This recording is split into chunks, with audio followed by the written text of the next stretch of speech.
Buenas tardes.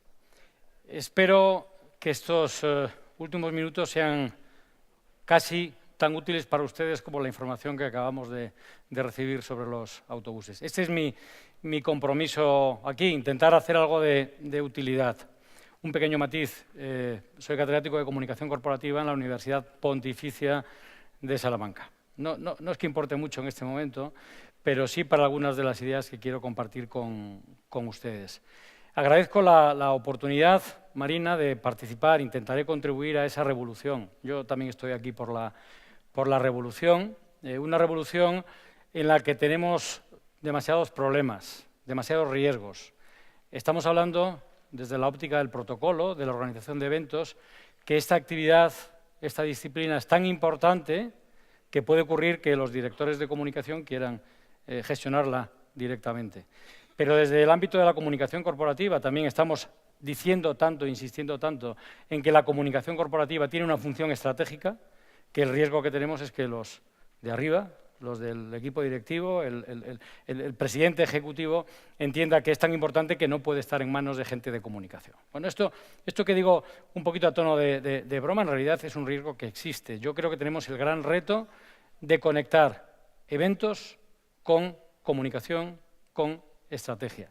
Y para mí, el concepto clave que nos va a permitir entender la relación entre eventos, protocolo, comunicación y estrategia es el concepto de liderazgo. Yo sé que el reto es complicado, intentar definir cuál es la contribución o cuál es el papel de la comunicación o de las habilidades de comunicación en el proceso de liderar el cambio. Aquí vamos a unir comunicación, liderazgo y cambio. He preparado una presentación, pero la he preparado cuando sentía cosas distintas de las que siento en este momento. Entonces, no se extrañen ustedes mucho si de pronto vamos adelante con la presentación y mi discurso va por otro lado. Querría hacerles una pregunta para comenzar con estas ideas que quiero compartir con ustedes. La primera pregunta es, ¿les suena la frase «venceréis, pero no convenceréis»? ¿La hemos oído alguna vez? ¿Alguien sabe quién es esta frase? Miguel de Unamuno. Miguel de Unamuno. Me apoyaré en parte en la figura y en algunas de las ideas de Miguel de Unamuno, que como saben fue rector en la Universidad de Salamanca en un momento muy complicado, en varios momentos, pero uno de ellos muy complicado, 1936. Esa frase precisamente, venceréis pero no convenceréis, es una frase protocolaria de un rector, en un momento en el que el rector Unamuno no quería intervenir en un acto que, sin embargo, él estaba presidiendo. La otra persona que habló en ese momento, haciendo un alegato de la muerte, fue Milán del Bosch, que para los españoles al menos, digamos que es un nombre que suena mucho y que tiene que ver con la Guerra Civil Española. Cuando hablamos de protocolo, cuando hablamos de comunicación, hablamos de las cosas que importan y hablamos de las cosas que influyen en la vida de la gente. En aquel momento, Unamuno dijo esa frase después de otra, no tan conocida, pero también bien importante para mí, que es primero o antes la verdad que la paz. Estamos hablando de una figura que para mí representa, y como quiero hablar también del lugar del que vengo y en el que soy profesor, Salamanca, una ciudad, por cierto, a la que me gustaría invitar a todos los que nos visitan, especialmente los que nos visitan de más allá del Atlántico, una ciudad que para mí tiene mucho que ver, demuestra en la práctica la importancia de los eventos, la importancia del protocolo, la importancia de la comunicación en la influencia. Y eso, para mí, es el liderazgo, la capacidad para ejercer influencia. Me apoyaré, por tanto, en Unamuno para algunas de estas ideas. Les adelanto que para mí el liderazgo tiene que ver precisamente con la participación y tiene que ver, por tanto, con la libertad. Y esto es algo que en este momento, en estos tiempos, donde parece que el conocimiento es tan relevante, no solamente no nos plantea problemas, sino que nos ofrece grandes oportunidades. Ojalá yo pueda, en este momento, en este rato con ustedes, al menos despertar su interés o darles alguna pista que nos ayude a conectar los eventos con la comunicación, con la estrategia y finalmente con la influencia, con el cambio y, como decía también Unamuno, lo veremos, con el progreso. Parece, para mí, se me antoja que el progreso no es otra cosa que el cambio y el cambio no es otra cosa que comunicación. Creo que todos los que estamos aquí compartimos esto, pero otra cosa es cómo resolver problemas en cada momento o cómo aprovechar oportunidades en cada una de nuestras organizaciones. Las preguntas básicas, me parece temerario hacerlas, pero en realidad son las preguntas no para ahora, sino creo que son las preguntas para la profesión que todos los que estamos aquí compartimos de una manera o de otra. El liderazgo es importante en nuestra vida y se habla mucho del liderazgo porque tiene capacidad de transformación. Para mí supone un espacio de libertad. Yo no creo que alguien pueda ser un líder en el siglo XXI sin estimular precisamente la libertad y la participación de los demás y, por tanto, la iniciativa. Bueno, veremos que hay básicamente 3 opciones cuando alguien quiere ejercer influencia y veremos que solo una de ellas tiene que ver con ese aspecto en el que la comunicación, los eventos, las experiencias son tan importantes. Cuando hablamos de cambio, cuando hablamos de liderazgo, estamos hablando de algunos factores que determinan y que pueden influir en esa capacidad de liderazgo, que todos identificamos, pero que no todo el mundo es capaz de definir, ni todo el mundo es capaz de representar. Por cierto, ven una imagen de Salamanca, de un lugar conocido como la Cueva de Salamanca. Me ha gustado empezar mi presentación con esta imagen, porque para mucha gente la comunicación, los eventos, en la gestión de las organizaciones, tiene que ver con algo mágico, ¿no? Parece que tuviéramos algún secreto que compartimos solamente cuando queremos. Esto en absoluto es así. Es decir, hay técnicas, se conocen cuáles son esas técnicas, hay habilidades, cualquiera puede ser un líder, pero para ser un líder, para ejercer influencia de manera sostenible, tenemos que ser capaces de manejar esas técnicas. No es magia. La Cueva de Salamanca es conocida por un lugar que parece ser que siglos tras siglos era donde se practicaba magia. No, pues no busquen la magia. Vayan a Salamanca, pero no busquen la magia para ver la relación entre la comunicación y el liderazgo. Tiene que ver con el pensamiento, tiene que ver con el conocimiento y tiene que ver con el sentido. Y yo creo que no hay ningún instrumento de comunicación más útil para generar sentido que el protocolo y que los eventos. Eso sí, ¿cómo evaluamos si un evento es útil en mi estrategia de empresa o a nivel institucional o a nivel político? En la medida en que tiene capacidad para transmitir conocimiento o para generar conocimiento, pero sobre todo para generar sentido, para generar significado. Y aquí es donde las universidades, que nos dedicamos a formar a profesionales de la comunicación, tenemos todavía mucho que hacer, porque nuestros planes de estudio, incluso nuestros proyectos de investigación, tocan muy de pasada estos aspectos. Una idea que probablemente rompe algunos de los tópicos, ¿no?, sobre qué es la reputación. Miren, probablemente esto es una mala noticia para mucha gente, seguramente para ustedes no. La reputación no es el objetivo de la comunicación, ni puede ser el objetivo de los eventos en la programación en una organización. La reputación es un requisito previo. Piénselo ustedes a nivel particular. Ustedes necesitan la reputación para que las personas que les importan les presten atención. No es el resultado final de mis relaciones, es un requisito previo para comenzar a gestionar relaciones positivas. Y las únicas relaciones positivas en un mundo de personas libres son aquellas que generan beneficio mutuo. No lo olvidemos. Usemos esta idea para evaluar si nuestros eventos están o no alineados. Otro concepto importante para mí en lo que tiene que ver con la gestión de la comunicación y la gestión de los eventos. Y no olvidemos que la utilidad de los eventos la tenemos que medir en función de la influencia que generan. Y para mí hay 4 características que debe tener cualquier evento, cualquier acción de comunicación para ser eficaz. Primero, tiene que tener una intencionalidad clara. Me consta que este congreso, este evento, tiene una intencionalidad clara y eso es el primer requisito para que la comunicación y lo que hagamos aquí sea una experiencia que realmente genere influencia y sea transformadora. Esta es la revolución de la que hablaba Marina. Tiene que estar definido de manera precisa ese objetivo, tiene que ser auténtico. Miren, estamos en un teatro, el espacio me lo pone muy fácil. Un actor es alguien que transmite a partir de un libreto solo cuando lo siente, solo cuando lo experimenta, solo cuando lo vive. Estrategias de comunicación de organizaciones que intentan generar experiencias que no sienten previamente sus miembros no pueden ser de ninguna manera efectivas y ni mucho menos pueden ejercer ningún tipo de liderazgo. Autenticidad y, por supuesto, empatía. Luego veremos un poquito más sobre empatía y sobre las habilidades que tiene que tener un líder o que tiene que tener una organización para realmente ejercer un liderazgo que sea transformador. Liderazgo decimos que es influencia. Ahí tienen una de las citas de Miguel de Unamuno, ¿no? El progreso consiste en el cambio. Pero por simplificar, para mí es importante llegar al concepto de liderazgo basado en principios, pero lo vamos a entender mejor si lo comparamos con el liderazgo basado en el poder o el liderazgo basado en la utilidad. El liderazgo basado en el poder funciona y ejerce influencia a través del miedo.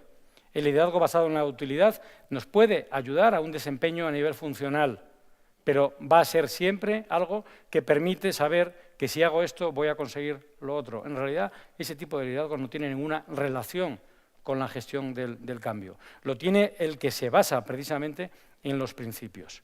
Liderazgo basado en principios es un liderazgo que, a diferencia del liderazgo basado en el poder, que ejerce un control limitado, a diferencia del liderazgo basado en la utilidad, que ejerce únicamente un estímulo funcional, el liderazgo basado en principios genera conductas proactivas y sostenibles. Y este, en realidad, es el único liderazgo, la única influencia que nos puede ayudar a generar procesos de cambio. Para conseguir ese liderazgo, que a mí me gusta llamarlo cultural, porque en realidad tiene que ver con la capacidad de crear sentido, de crear significado, de crear experiencias vividas, no contadas. Hablamos mucho del relato, me parece bien, es un buen formato. Es un buen formato, nos ayuda. Si conseguimos contar una buena historia, ya estamos en la pista, pero esa historia no vale de nada hasta que no es vivida, no es sentida. Y esto no siempre un buen relato, no siempre una buena estructura narrativa garantiza que tenemos una experiencia. Para mí, el liderazgo cultural, el que genera capacidad simbólica, está basado primero en el conocimiento. Piensen ustedes en las personas que han ejercido influencia proactiva, sostenible en todos ustedes, y seguramente están viendo a personas que son, desde el punto de vista de ustedes, personas con competencia, por supuesto, pero también personas con integridad, pero sobre todo personas con capacidad para conectar lo intangible con nuestra propia experiencia y con nuestro propio sentido. Construcción simbólica es una de las cualidades de los líderes. Aquí ya no estaríamos de acuerdo con Fray Luis de León, otro conocido y clásico de Salamanca, que decía eso de los sabios que siguen una escondida senda. No, hoy un sabio, un líder, alguien que genera influencia, tiene que ser capaz de crear ese rastro, ese camino que tiene que poder ser seguido, y en eso consiste el liderazgo. La pregunta es, ¿qué espacios fundamentales tiene un líder o una organización que quiere ser líder para ejercer influencia sostenible, proactiva, conducta proactiva? Bueno, ahí tiene algunas de las frases célebres de Mariano Rajoy, el presidente del Gobierno de España. ¿Consiguen leerlas? Son algunos trabalenguas en los que muchos políticos caen. Se ha hablado aquí de la comunicación política. Permítame, yo he trabajado también en comunicación política, he sido 4 años director de comunicación de la Junta de Castilla y León, del Gobierno Autonómico de Castilla y León, he dirigido algunas campañas electorales, he trabajado también en el ámbito empresarial, en el ámbito universitario, también como gestor y como director de comunicación, y les puedo decir que los que mejor tendrían que hacerlo, que son los políticos, y en concreto el tema del liderazgo, son los que peor lo hacen. Bueno, lo de Mariano Rajoy es un ejemplo, yo lo aprecio mucho, creo que es una buena persona, creo que incluso es competente, pero no podemos decir que ejerce este tipo de liderazgo. Y es una pena cuando gente competente, incluso gente que puede ser íntegra, no es capaz de ejercer esa influencia, porque nos estamos perdiendo muchas cosas. Para que nadie me acuse de sectario, he traído otro ejemplo del Partido Socialista, incluso de una persona muy vinculada a Valladolid, porque él fue el líder de la oposición en las Cortes de Castilla y León durante casi cuatro años. Si conseguimos que se vea el vídeo, no sé si se va a ver, me temo que no sé si hay forma de que se vea el vídeo. Se ha librado, Óscar López, se ha librado de que veamos su intento de hacer influencia a nivel de un discurso en el que dice que hay 3 grandes razones por las que los electores deberían votar al Partido Socialista. ¿Se imaginan lo que le pasa en la tercera, no? Se le olvida. Lo pueden buscar. Si buscan ustedes lapsus Óscar López, verán cómo se le olvida y bueno, intenta salir de ahí como puede. Vamos a ver, eso le puede pasar a cualquiera, pero le puede pasar a cualquiera que en realidad esté haciendo un discurso que no se cree, un discurso que no vive. porque para mí eso precisamente es el liderazgo. Y tiene que ver con la construcción simbólica. Si van a Salamanca, les invito a que visiten el archivo histórico que conocemos como el Archivo de la Guerra Civil. Allí hay grandes materiales para investigación a nivel sociológico, político, incluso económico, pero sobre todo está el archivo personal e institucional y político de una de las personas que para mí, en la historia reciente de España, ha demostrado una mayor capacidad técnica de comunicación, de gestión de eventos y de liderazgo. Y algunos de ustedes igual se extrañan de que lo esté citando como ejemplo, porque él fue el creador de todo el pensamiento sobre el que se basó la comunicación que luego dio lugar a la creación del régimen del dictador Francisco Franco en España. Previamente fue el responsable de propaganda de la Falange, el partido que inicialmente sostuvo el régimen de Franco. Posteriormente, Dionisio Ridruejo rompió con el régimen porque no tenía nada que ver con lo que él pensaba que tenía que ser el Estado que se necesitaba en España, y se convirtió en uno de los principales activistas y pensadores que favorecieron la restauración democrática en España. Tuvo la mala suerte que se murió 3 o 4 meses justo antes de que lo hiciera el dictador Franco. Hay que incluso, historiadores dicen que podría haber llegado a ser, si la fórmula de recuperación democrática en España no hubiera sido una monarquía parlamentaria, que podría haber llegado a ser el presidente de la Tercera República Española. Estamos hablando de una figura, todo su archivo está en Salamanca. Yo siempre que tengo un rato me acerco porque es un buen testimonio de cuál es el papel del liderazgo, en este caso sí en el ámbito político, y que tiene que ver con el liderazgo, con la capacidad de cambio, el liderazgo al servicio del cambio. Esas imágenes que ven ahí son precisamente del general Mola, que entra en Cataluña, estamos hablando de la guerra, entra en Barcelona, estamos hablando de la guerra civil. Esa entrada, toda la escenografía de los actos, era una creación de Dionisio Ridruejo, que no casualmente era un escritor, era un poeta. Esta es una de las ideas que me gustaría me sirvieran para terminar mi intervención. Cuando hablamos de liderazgo, una de las características básicas, más allá de la competencia, de la integridad, es la capacidad de construcción simbólica. Y eso tiene que ver con el arte, tiene que ver con la literatura, tiene que ver con la capacidad de hacer sentir a partir de las palabras y de las experiencias, a partir de los propios eventos. Ahí tienen a Dionisio Ridruejo en el despacho de su casa.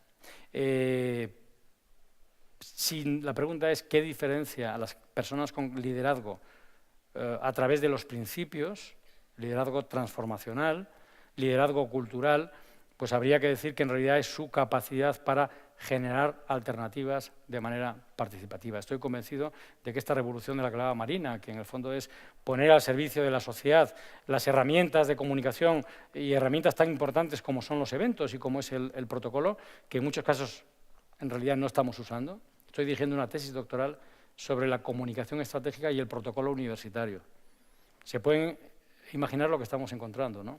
Cantidad de actos fallidos, cantidad de recursos perdidos en una de las instituciones donde precisamente por ser tan importante el conocimiento, la comunicación es más relevante y por supuesto el protocolo. Cuando los actos se nos convierten simplemente en meros procesos formales, en realidad ni la comunicación, ni los eventos, ni el protocolo tienen ninguna capacidad de liderazgo y mucho menos al servicio del cambio. He querido destacar la idea: generar alternativas de manera participativa, liderar a través de los principios, exige fomentar la autonomía de las personas y la participación de las personas. Y eso significa renunciar a la idea del consenso. El consenso significa que todos estamos de acuerdo. Eso es irreal. En España en este momento estamos teniendo problemas institucionales y problemas políticos que afectan a la convivencia de las personas, que afectan a los resultados de las empresas, porque en su momento la palabra que definió el sistema político del 78 estaba basado en el consenso. Y para mantener el consenso como una referencia, como un objetivo, hay que usar el miedo. Cuando hubo, a mi modo de ver, cuando en España, mientras ha habido miedo a otro conflicto bélico, a otra guerra civil, cuando ha habido miedo, el consenso puede servir. Cuando no hay miedo, cuando nuestros hijos ya no se imaginan, porque no han oído ni siquiera hablar de la guerra civil, en realidad eso no existe en la mente de la gente. Y cuando no existe en la mente de la gente, no existe en la realidad. La sociedad española en este momento no permite trabajar por consensos. Hay que trabajar gestionando la diversidad y generando entendimiento y alternativas que son mejores que cada una de las opciones previas. Es la razón por la que yo creo que debemos poner las herramientas de comunicación al servicio de las habilidades, no solamente de los directores de comunicación o de los jefes de protocolo, sino, y ahí es donde en este momento yo les confieso que estoy trabajando, es lo que realmente me interesa más, en trabajar para que los directivos de las organizaciones, de las empresas, de las universidades, entiendan que la única posibilidad de liderar es impulsar el cambio, y que para impulsar el cambio es necesario tener conocimiento, es necesario tener integridad y es necesario también tener capacidad de construcción simbólica, es decir, generar experiencias. El liderazgo es una experiencia, la reputación es el prerequisito para gestionar relaciones de manera eficaz y que aporten valor mutuo. Y eso solamente lo podemos hacer a través de las ideas y a través de la interpretación de las ideas. Y no conozco ninguna herramienta mejor para hacer esto que el protocolo, que la organización de eventos, dentro de una estrategia de comunicación corporativa que en realidad tiene capacidad para liderar el cambio. Si Unamuno decía que el cambio consiste precisamente en, que el progreso consiste en el cambio, y yo considero que el cambio consiste en la comunicación, podríamos llegar a concluir que el progreso consiste en la comunicación. Razón por la cual yo les agradezco a todos ustedes la atención y la oportunidad de compartir mis reflexiones, mis retos, por así decirlo, y ojalá esta experiencia aquí en Valladolid anime a esa revolución de la que hablábamos antes, que en realidad será algo de utilidad para nuestra profesión, pero sobre todo para nuestras organizaciones y nuestra sociedad. Muchas gracias por estar en esa revolución también. Muchas gracias.